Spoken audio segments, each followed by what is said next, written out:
discount tire because our Sprinter, which is an old Fedex van, is getting new tires because something we didn't know before buying our old Fedex van is that FedEx just, I guess, puts new tread on the tire. So I'm going to show you here, like this part of the tire, this like rigid part, they just add more. I guess it's something that they do with like semi-trucks, and that's why their tires blow. So basically they told us that at any time any of our tires could just like pop, because they're not like, you know, for 248,000 miles they haven't had new tires.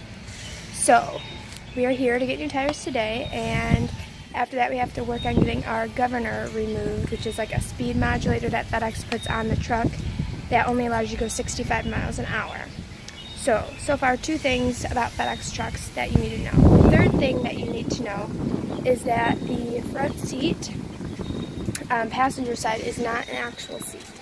It is like a fold-down seat because FedEx drivers don't really have passengers, so it's like a very uncomfortable seat. So if you get a FedEx van, you will need to put a new seat in there. And then the last thing that you need to know is it comes with a divider in the back.